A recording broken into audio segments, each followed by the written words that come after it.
So now we're going to discuss knee joint. So in the knee joint, the questions will be mainly from the ligaments of knee joint.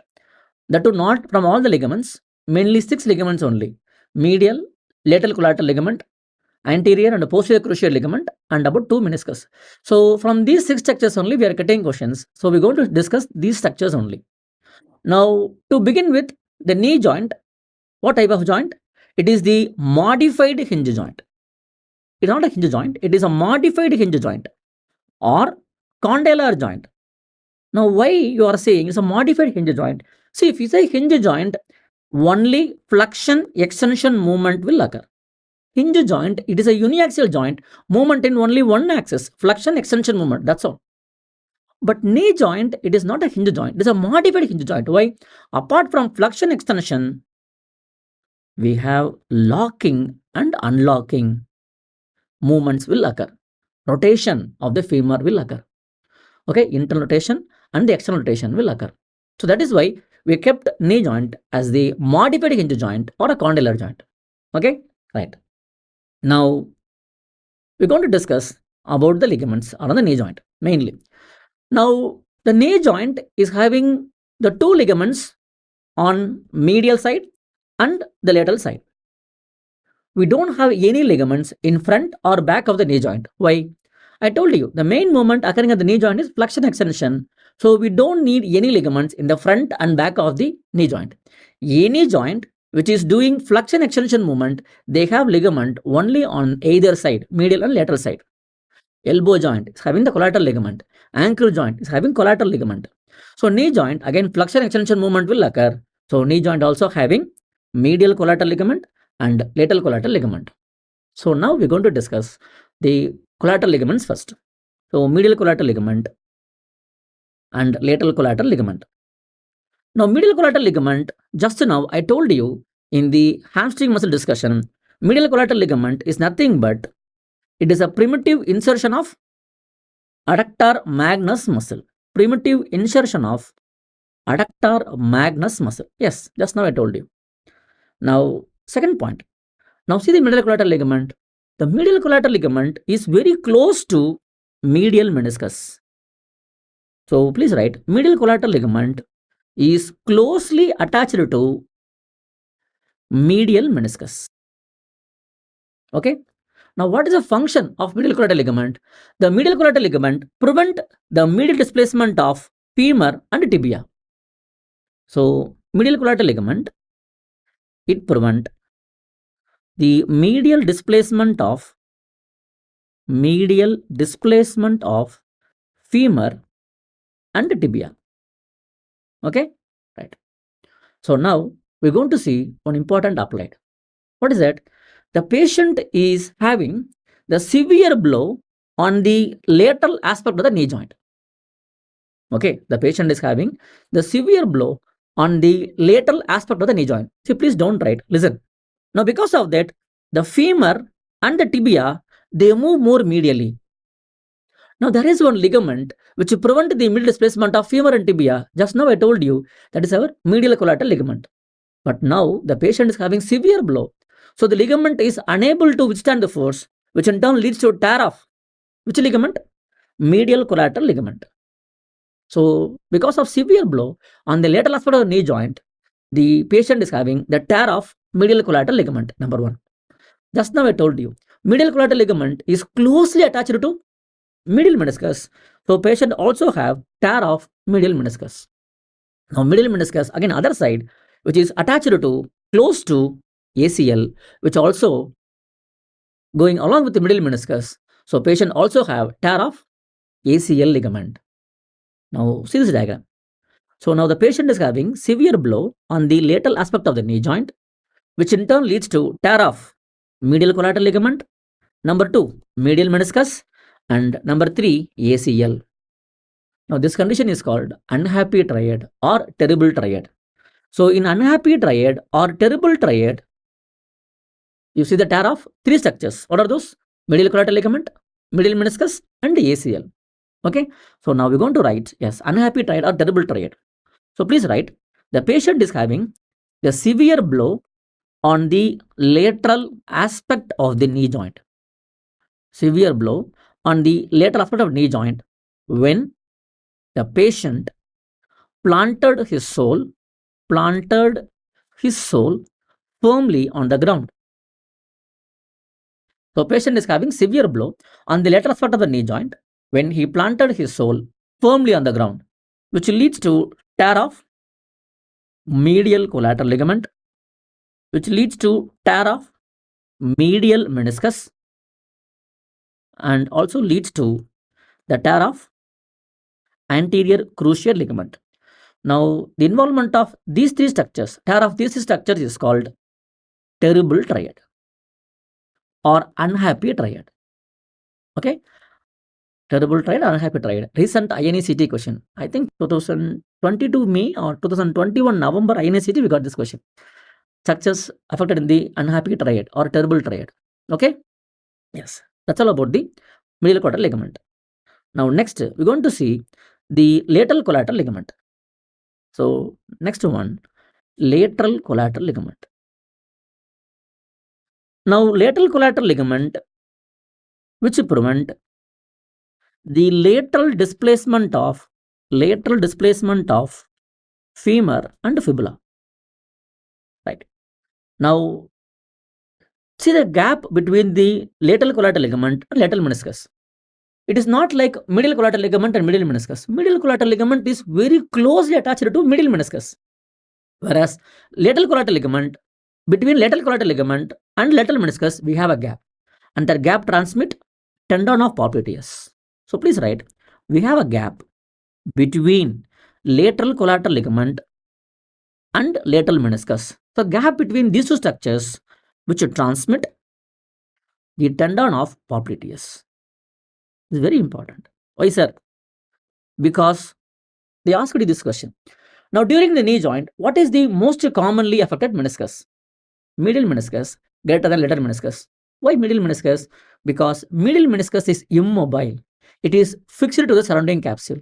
Whereas lateral meniscus having this muscle attachment, tendon of popliteus pull and save the lateral meniscus during knee injury. That is why the most commonly affected meniscus in knee injury is medial greater than lateral.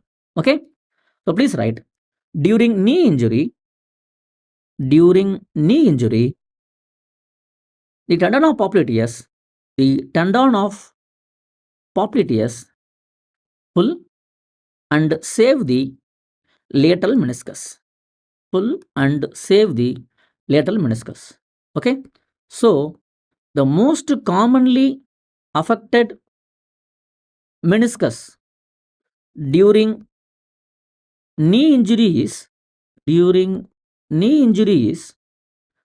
medial greater than lateral.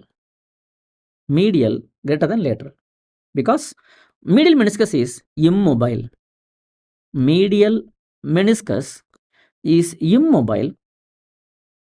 And fixed to the surrounding capsule.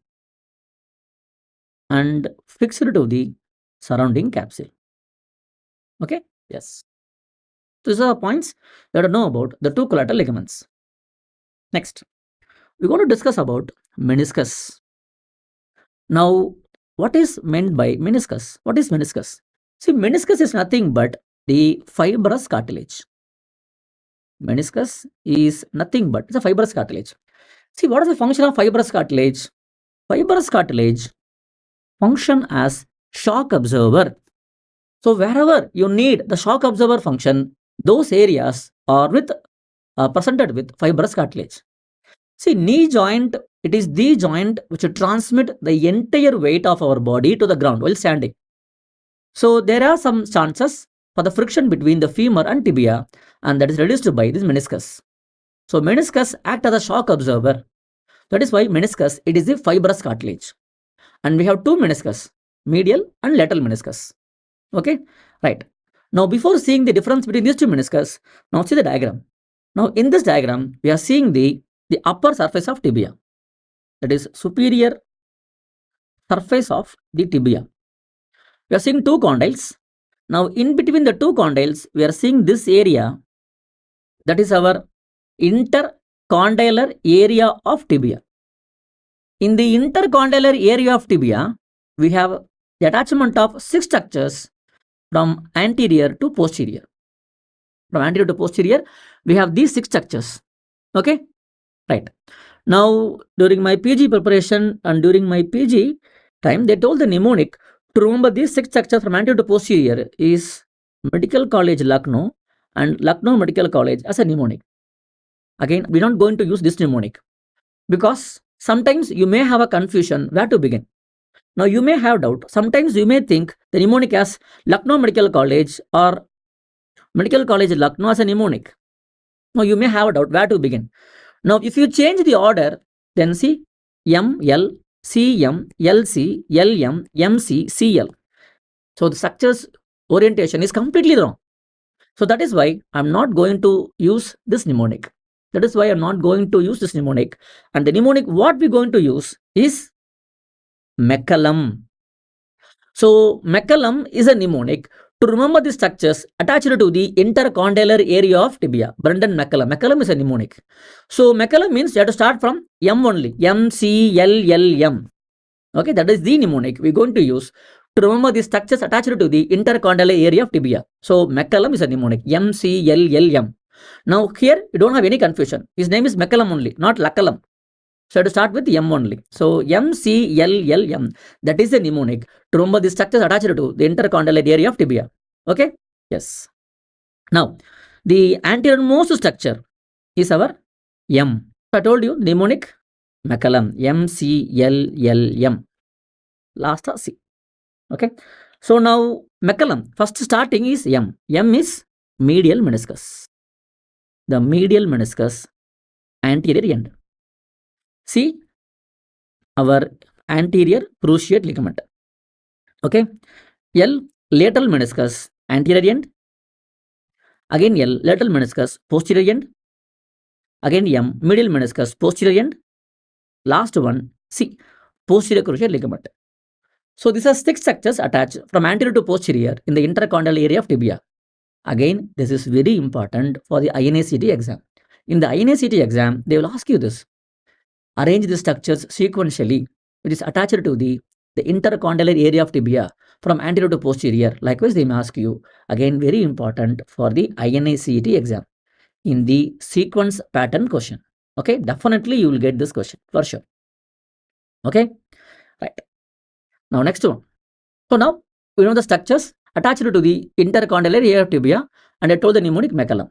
So, now we're going to draw the lateral meniscus and medial meniscus. We're going to connect the anterior and the posterior end of the meniscus. Now, this is the anterior end of lateral meniscus, and we are connecting with the posterior end of lateral meniscus. And again, this is the anterior end of medial meniscus to the posterior end of medial meniscus. Now, from this, we are getting the shape of the 2 meniscus. Now, see the medial meniscus. Medial meniscus, the shape is C shape. Yes. Now, what about lateral meniscus?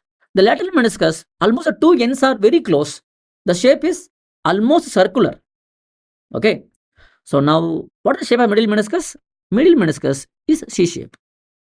The lateral meniscus 2 ends, they are almost close. So, the shape is, it is almost circular shape. Almost circular. Now, medial meniscus is closely attached to medial collateral ligament. Medial collateral ligament.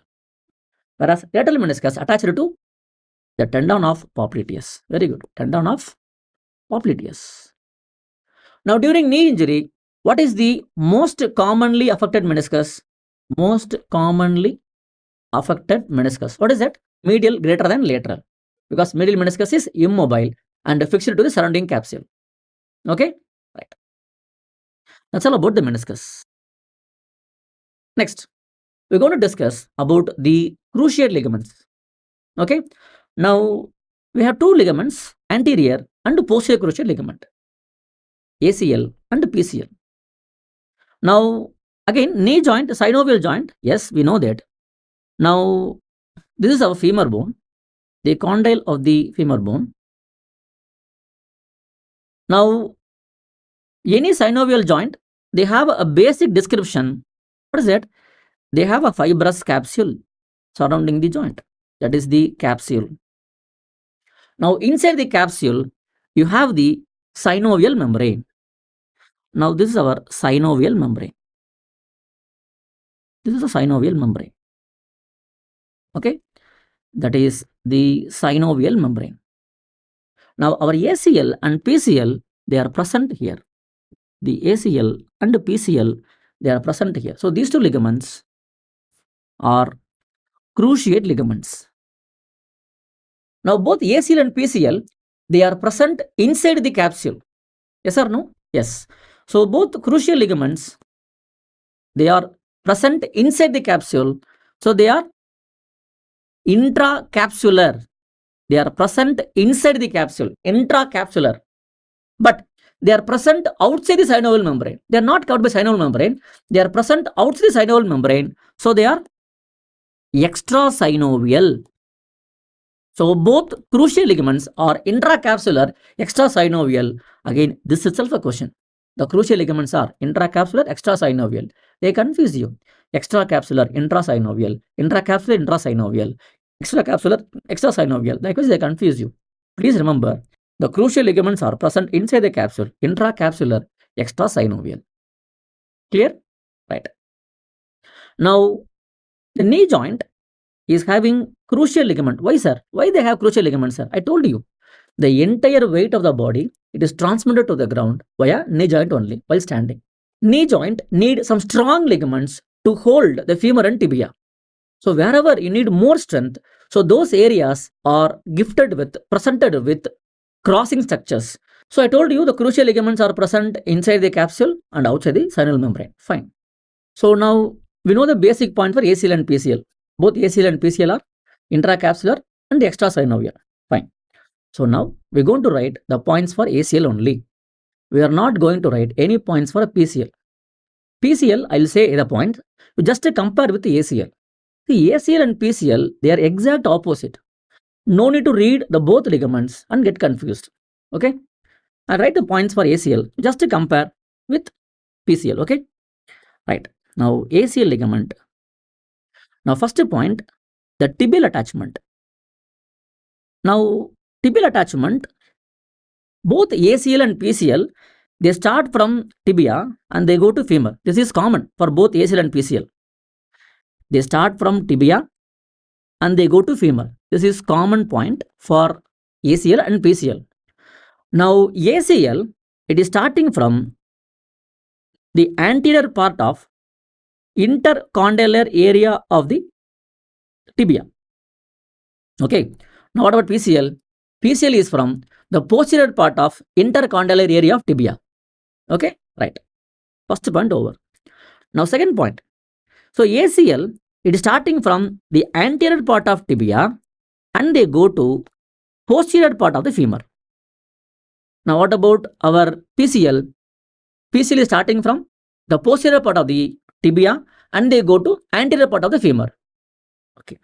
Now what is the function of ACL? So ACL prevent the anterior displacement of tibia. ACL prevent the anterior displacement of tibia and posterior displacement of femur. Posterior displacement of femur. Now what about PCL? PCL prevent the posterior displacement of tibia and anterior displacement of femur. Very good. Next, direction. Now what is the direction of ACL? See, ACL and PCL, both they start from tibia and they go to femur. So direction, the common direction for both ACL and PCL is upward. They start from tibia and they go to femur. Okay. Now see the diagram. I told you ACL starting from anterior part of tibia and they go to posterior part of the femur. See, they start from anterior part of tibia and they going to posterior part of the femur. It is going backside, going posteriorly. So direction is upwards and backwards. Upwards, backward. Why backward? Because starting from anterior part of tibia and they go to posterior part of the femur. Okay. And see the femur. Now in the femur, it is going to which condyle? The lateral condyle of the femur. So what is the direction? So direction is upwards, backwards, laterally. Okay, so they start from tibia to femur, upward, anterior part of tibia to the posterior part of the femur, backward, going to which condyle? Lateral condyle, laterally. It is the direction of ACL. What is the direction of PCL? Upwards, forwards, medially. Okay, now next point. Next, what is the femur attachment? The femur attachment, it is very simple. Now, each condyle of the femur is having two surfaces. This is the medial condyle and this is the lateral condyle. Now, medial condyle, this is the medial surface of the medial condyle and this is the lateral surface of the medial condyle. Similarly, for lateral condyle, this is the medial surface of the lateral condyle and this is the lateral surface of the lateral condyle. The femur attachment is the ACL attached to which condyle? Lateral condyle. Very good. Now, which surface lateral condyle? Medial surface of lateral condyle. Medial surface of lateral condyle. That is where our ACL is attached. What about PCL? See the diagram here. The PCL is attached here. So, PCL attached to the, yes, lateral surface of medial condyle. That is why I am saying, please read ACL ligament, leave the PCL. PCL will be exact opposite to ACL. Okay, no need to read both the ligaments and get confused. Okay, so ACL ligament attached to medial surface of lateral condyle.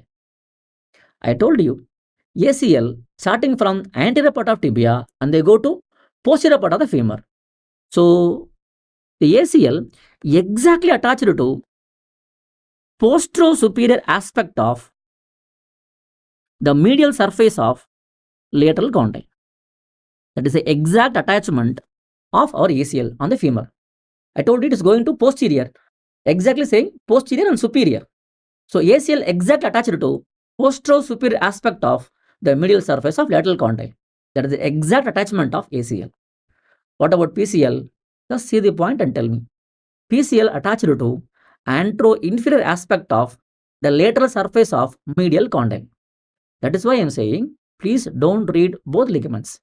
So, the exact attachment of the femur is the posterior-superior aspect of the medial surface of lateral condyle. What about PCL? PCL is antero-inferior aspect of the medial surface of lateral condyle. Very difficult, because that is why I am saying, just read ACL and leave the PCL. Okay, right, because ACL and PCL, the femur attachment is very confusing. This is posterior-superior, medial surface, lateral condyle. There, antero-inferior, lateral surface, medial condyle. So, that is why I am saying, please don't read both ligament. Just write the points for ACL and compare the points for PCL, exact opposite. One last point. Now, when the ligament get taut, when the ligament gets tight, ACL ligament get taut during the extension of the knee. The ACL ligaments get taut during the extension of knee. What about PCL ligament? The PCL ligament get taut during the flexion of knee. Okay, that's all about our ACL and PCL. Clear? So, these are the points you have to know about the ACL and the PCL ligament. Okay, the 6 points are there. That's all. Now, next we're going to discuss about the movements at the knee joint. What are the movements which takes place at the knee joint? I told you, flexion, extension movement. Now, the extension of the knee joint is done by quadriceps femoris muscle.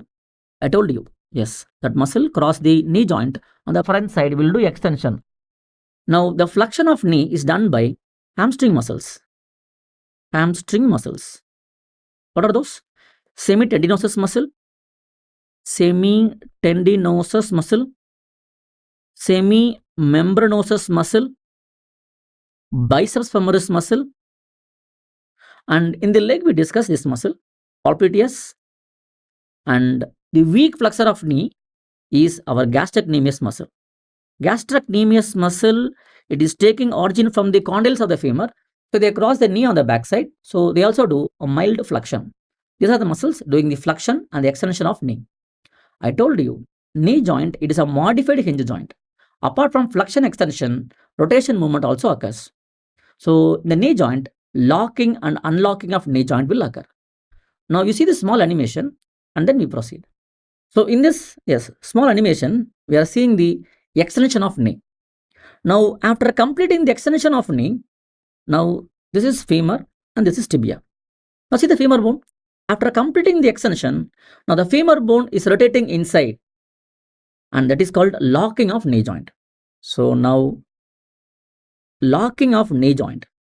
So locking of knee joint, it is happening in the last phase of extension.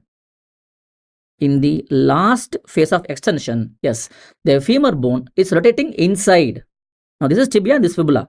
So femur bone is rotating towards the medial side, internal side. So what is locking of knee joint? Which bone is rotating? Internal rotation of femur. Internal rotation of femur over the stable tibia. Okay. Now, what is a muscle helping for locking of knee joint? What is a muscle helping for the extension of knee joint? Our quadriceps femoris muscle. Quadriceps femoris muscle. That is the muscle helping for locking of knee joint. Okay. If you know the locking, easily you can write the points for unlocking of knee joint. Now, the knee joint in the last phase of extension rotating inside. The femur bone is rotating inside. It's called locking of knee joint. Now, if you want to do flexion, first thing you have to release the femur bone from the lock. So the point is, when the unlocking occurs, during the last phase of flexion, no, that is wrong. If you want to flex the knee joint, first you have to release the lock, then only you can flex the knee joint. So now unlocking occurs in the, yes, very good, in the initial phase of flexion. Is that clear? The knee joint locked. Now during the extension, last phase of extension. So now if you want to flex the knee joint, first thing you have to release the lock. So the unlocking of knee joint occurs during the initial phase of flexion. Is that clear? What is meant by unlocking?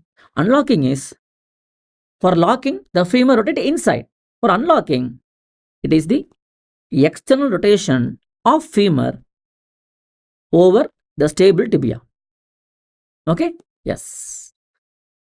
Locking means going inside. Unlocking, rotating outside. Very simple. Now, what is a muscle helping for unlocking? Yes. Popliteus muscle. It is the muscle unlocks the knee joint. So these are the points you have to know for locking and unlocking of knee joint. Okay. And by this, yes, we are completing the knee joint. So the knee joint, we discussed 6 structures. Our collateral ligaments, medial lateral collateral ligament, medial lateral meniscus, and anterior and posterior cruciate ligament. Okay. And also we discussed the muscles helping for the flexion extension of knee. And we also discussed the locking, unlocking of knee. Okay. Yes. And by this, yes, we are completing the knee joint.